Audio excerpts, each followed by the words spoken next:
सुखकारी है तो अमोह को भरोसो बाचावले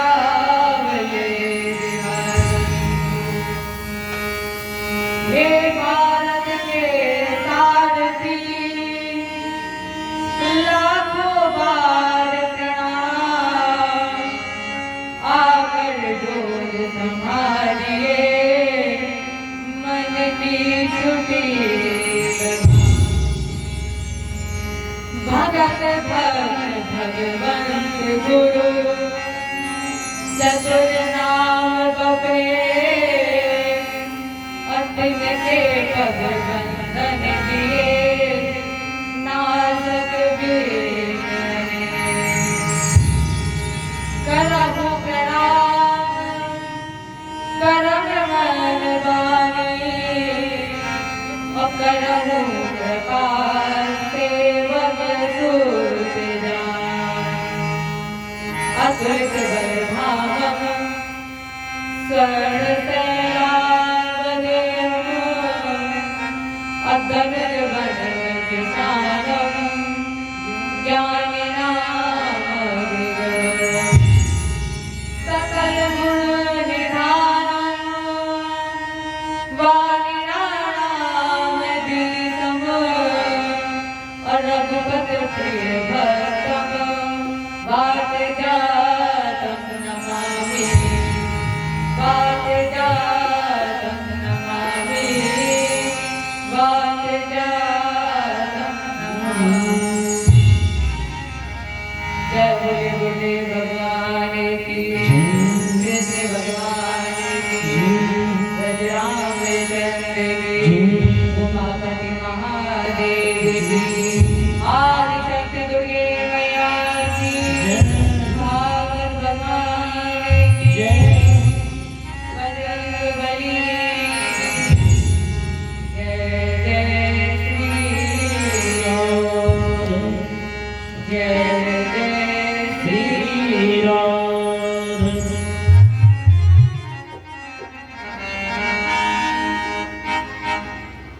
हमारे आपके ऊपर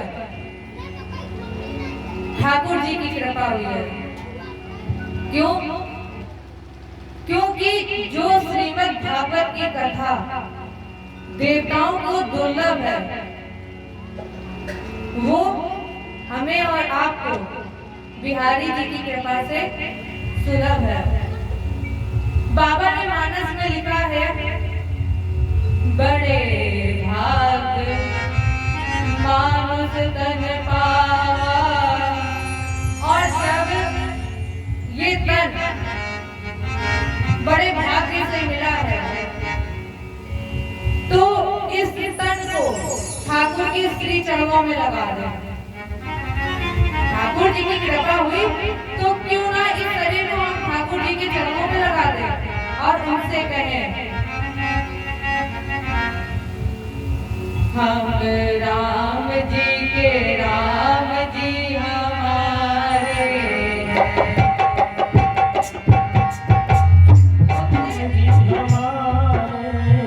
उनसे कहते हैं प्रेम से क्या कि वो हमारे हैं तो हम उनके हैं। हम तुम्हारे थे प्रभु जी हम तुम्हारे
कोटि सा नमन, धन्यवाद, नमस्कार। कि उसकी इस वाणी से गाई हुई इस कथा को हमें आपको श्रवण कराने का गौरव प्राप्त हुआ। आधार बनाया गया नैमिष को। इस नैमिष में सौनकादिक 88,000 ऋषि मुख आसन पर, श्री सौनक जी उच्च आसन पर, श्री सूत जी महाराज। सौनक जी ने अपनी कुछ जिज्ञासाएं रखी। महाराज जी, हम आपकी शरण में आए हैं, तो हमें श्रीमद् भागवत की चर्चा सुनाओ। जिज्ञासा रखी। अज्ञान ध्वांत विध्वंस कोटि सूर्य समप्रभ, असूताख्यायी कथा सारम मम कर्ण रसायन। महाराज जी, कोई ऐसी ज्योति जलाइए, कोई ऐसा तेज, ऐसा प्रकाश जिसकी छत्र छाया में जाने से हमारी अज्ञानता का नष्ट हो। जो कथा का स्वाद है, अमृतमय कथा, उसको श्रवण कराइए। भक्ति ज्ञान विरागा को जिसके श्रवण करने से भक्ति ज्ञान और वैराग्य का चेतन हो। और इतना ही नहीं, माया मोह निरासस्य वैष्णवेन्द्रियते कथम। महाराज जी, जिसे वैष्णव लोग बड़े प्रेम से सुनते हो, कहते हो और पढ़कर सुनकर जिसे क्रियात्मक रूप से इस जीवन में उतार लेते हो, वो कथा, चरित्र, ज्ञान, ज्योति, तेज, प्रकाश, वो ज्योति जलाइए जिसकी छत्र छाया में जाने से बड़े बड़े योगियों को वैकुंठ दुर्लभ है और वो भी सुलभ हो जाए। कलयुग धर्म ना ज्ञान विवेक। अब कलयुग में ना तो धर्म है, ना ज्ञान और ना विवेक। सूत जी ने कहा, सुनो, बहुत सुंदर तुमने प्रश्न किया है, बहुत अच्छी बात कही कि कलयुग में ना धर्म है, ना ज्ञान और ना विवेक। लेकिन आगे भी लाइन पढ़िए, कलयुग धर्म ना ज्ञान विवेक।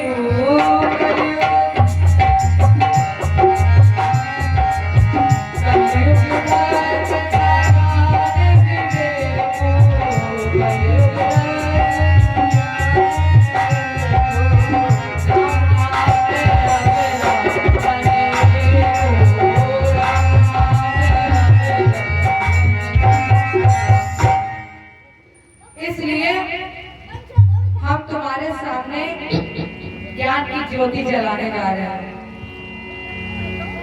जिसकी छत्र छाया में जाने से सारे भय समाप्त हो जाते हैं, सारे दुख समाप्त हो जाते हैं। सर्व सिद्धांत, सारे सिद्धांतों का निचोड़। और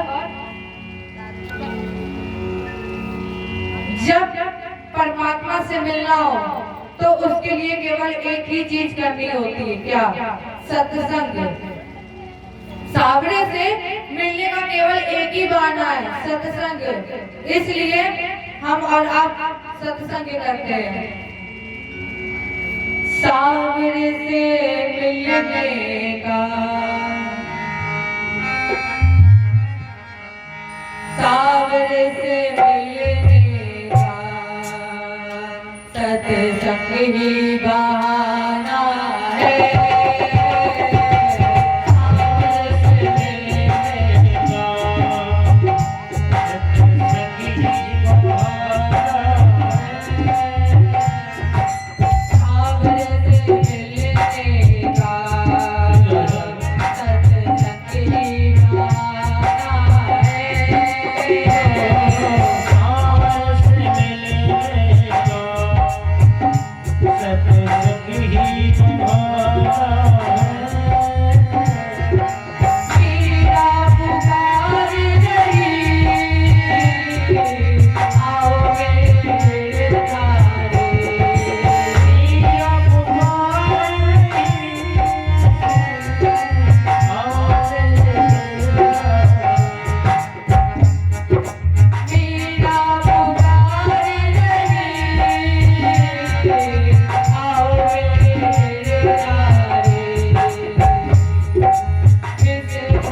परमात्मा को पाने का।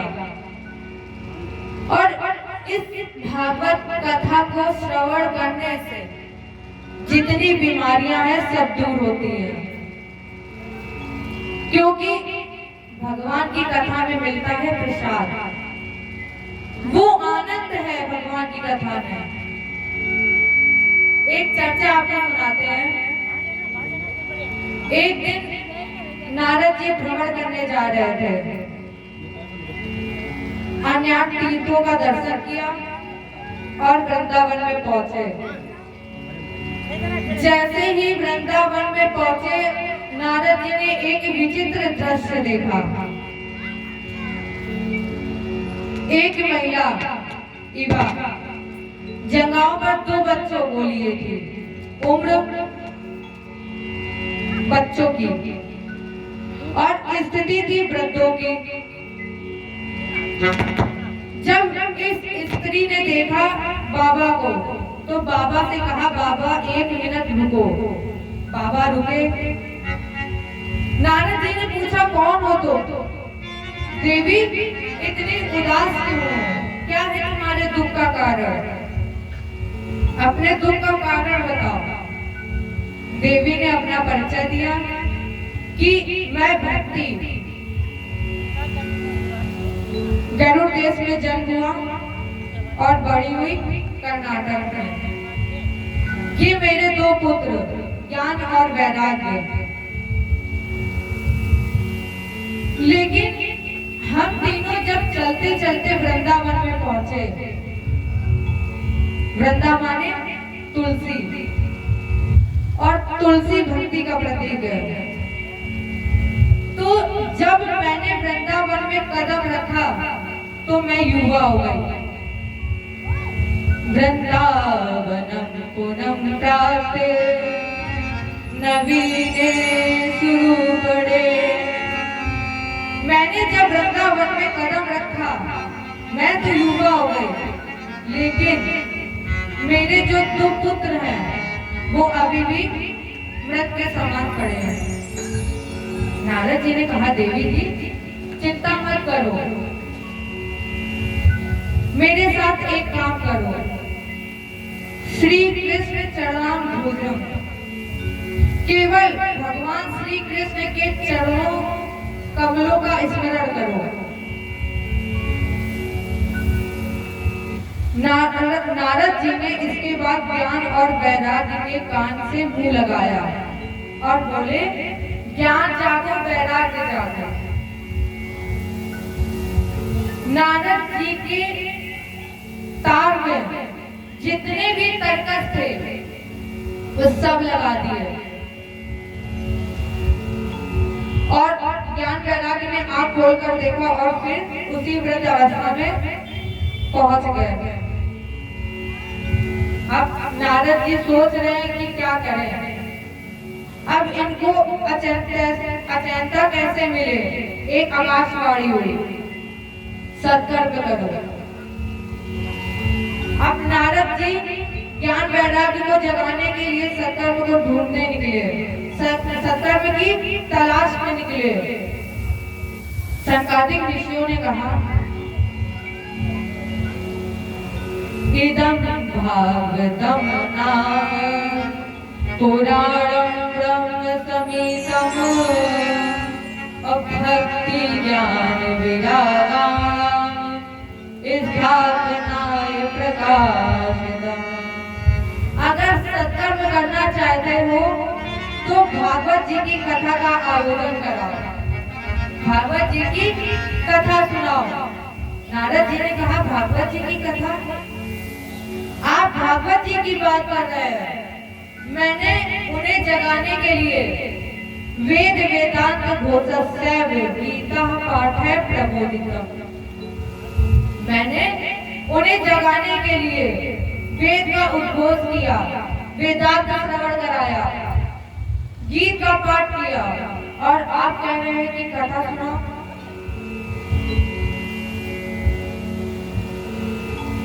संकादिक ऋषियों ने एक बहुत संकादिक ऋषियों ने कहा बहुत मीठा पिला चुके हो तो। अच्छा, इसकी तुलना आम के फल से कर सकते हैं।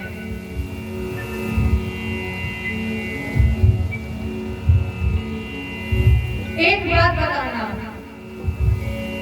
आम के गूदा में स्वाद है कि गुठली में? अगर गूदा में स्वाद होता तो लोग गुठली को फेंकते फेंकते भी 3-4 बार चूसते हैं, तो स्वाद किसमें है? गुठली में। तो हमारे श्रीमद् भागवत जी की कथा ऐसी है कि जितनी बार सुनोगे हमेशा रस ही मिलेगा। और भागवत जी की कथा वही सुनते हैं जिन्हें सुनने का अभ्यास हो। राम कथा के 23 अधिकारी जिनके सत्संग अति प्यारे, इसलिए इदम भागवतम नाम, ये भागवत नाम का ग्रंथ स्वयं भगवान की वांग्मय प्रतिपूर्ति, उनकी मूर्ति है, उसका उद्गम उद्भव विकास। गंगा द्वार समीपे तू तट मानंद नामिका, गंगा जी के किनारे आनंद नाम का एक तट है। आपको मालूम है आनंद नाम का तट कहाँ है? हरिद्वार में। लेकिन विद्वानों ने हरिद्वार नहीं लिखा, क्या लिखा? गंगा द्वार। और हरिद्वार क्यों नहीं लिखा? वेदव्यास जी ने सोचा कि 2 संप्रदाय विशेष हैं, शैव और वैष्णव। शैव माने, अब शैव कहते हरिद्वार, वैष्णव कहते हरिद्वार। तो हरि माने विष्णु और हरि माने शंकर। अब शैव और वैष्णव में विवाद हो जाता, इसलिए हरिद्वार ने लिखा, गंगा द्वार लिखा। अब इस आनंद नाम के तट पर संकादिक ऋषि शरद कुमार जी वक्ता बने और देवर्षि नारद श्रोता। कथा का आयोजन प्रारंभ हुआ, साप्ताहिक अनुष्ठान हुआ। अब इस अनुष्ठान में 2 मुख्य बातें हैं। पहली बात, कथा के श्रोता कैसे आए।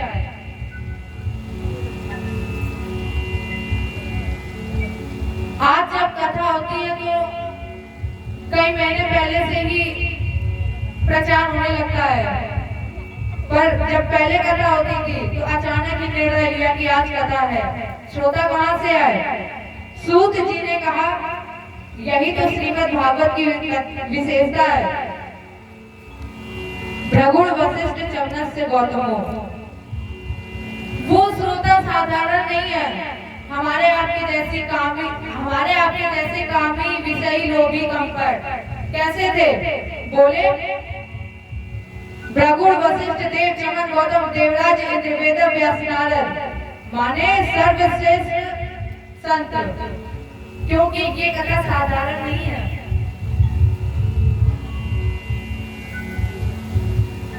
अब इस कथा को सुनने के लिए उपस्थित हुए सभी लोग और धीरे धीरे कथा का दूसरा अनुष्ठान, साप्ताहिक अनुष्ठान चालू हुआ, जिनके लिए कथा का आयोजन किया गया, जिनके कल्याण के लिए कथा हो रही है, वो मुख्य श्रोता कहाँ है? याद है ना, आपको थोड़ी देर पहले बताया था, वृंदावनम। वो श्रोता वृंदावन में यमुना जी के किनारे, और कथा कहाँ हो रही है? हरिद्वार में। गंगा जी के किनारे कथा कैसे सुन रहे हैं? वही नियम लागू हो रहा है, सावह मना कृष्ण पदार्थ देयो।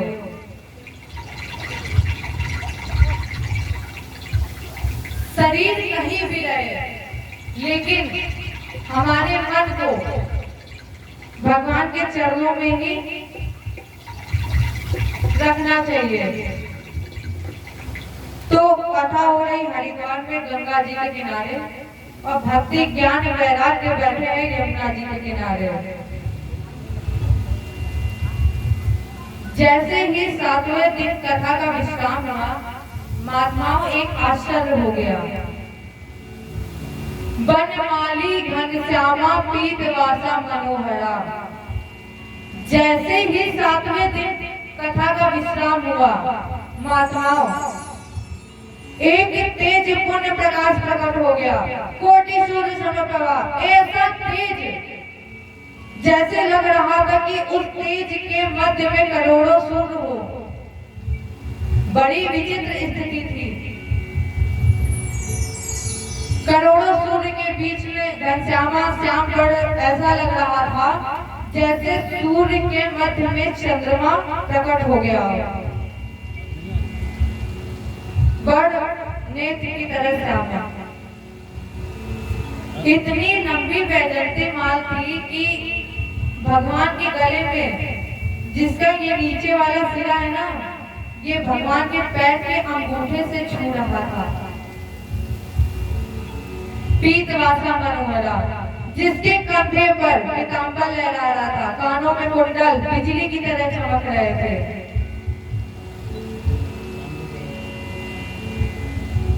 आपने कभी पढ़ा है कि हमारे ठाकुर जी का स्वरूप कैसा है? सबने पढ़ा होगा, मैं याद करा रही हूँ। कैसे है ये? नव कंज लोचन, कंज मुख कर, और कंज बदन जागरण। कैसा है? हमारे ठाकुर जी के शरीर का एक एक अंग कमल की पंखुड़ी से ज्यादा नाजुक है, कमल की पंखुड़ी से भी ज्यादा कोमल है। इसीलिए कुंती ने कहा है, नमः पंकज नेत्राय। पंकज माने कमल, और जिसकी आंखें कमल के समान है। एक एक अंग चतुर्भुजी के रूप में प्रकट हो गया, और जैसे ही उस भागवत पंडाल में प्रकट हो तो भक्ति ज्ञान वैराग्य चैतन्य हो गए। और जैसे ही चैतन्य हुई, इन्होंने वही नृत्य करना शुरू कर दिया, और नृत्य करते करते ठाकुर जी से प्रार्थना की, जीवन का मैंने सौंप दिया। आप प्रार्थना करिए ठाकुर जी से, जीवन का मैंने सौंप दिया, सब भार तुम्हारे।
विकास हो। और जहां जहां भी आज के बाद भागवत जी का गायन हो, उस पंडाल में भक्ति ज्ञान वैराग्य तुम्हारा नृत्य हो। जो कोई भी उस पंडाल में कदम रखे अपने आप से उसके हृदय में भक्ति जागृत हो, ज्ञान की वृद्धि हो और वैराग्य के द्वारा परमात्मा को प्राप्त करने में सामर्थ्यवान हो जाएगा। अब यहाँ देखना भक्ति क्या है। भक्ति हृदय, और जब हृदय में भक्ति नाचती है तभी तो मिलता है सत्संग। जब हृदय में चैतन्यता होती है तो उससे मिलता है संत, और जब संत मिलता है तो संत से क्या मिलता है? सत्संग।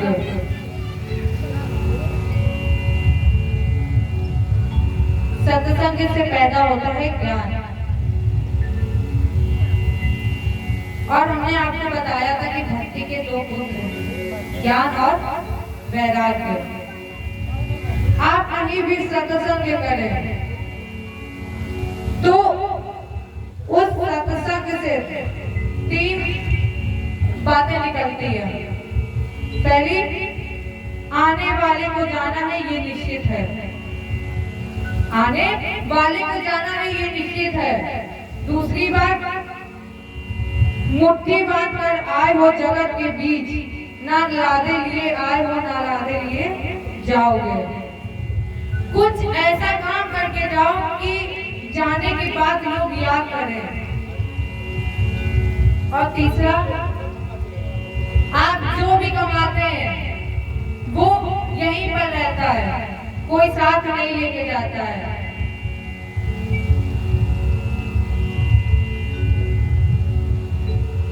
अच्छा, एक बात और बताओ कि हम आप खेलते खेलते कब जवान हो गए पता नहीं चलता, और पता करने के लिए 24 घंटे भी लगा दो तो भी पता नहीं चलेगा।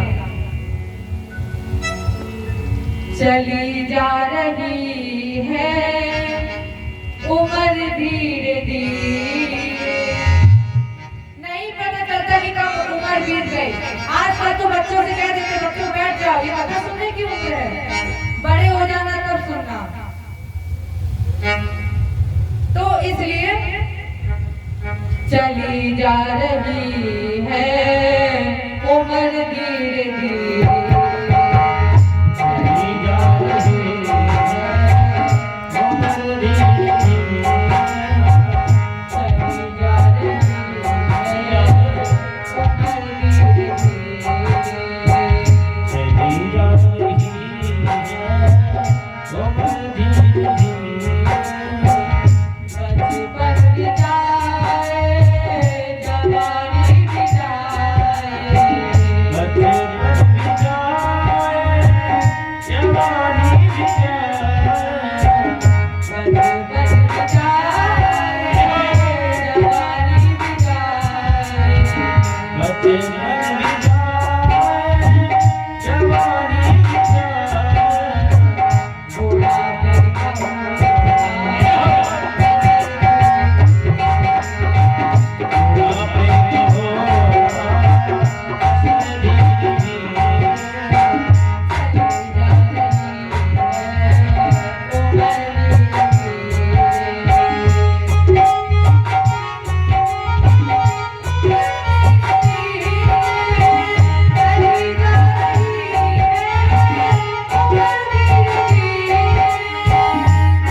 जगे लाला की, कृष्ण कन्हैया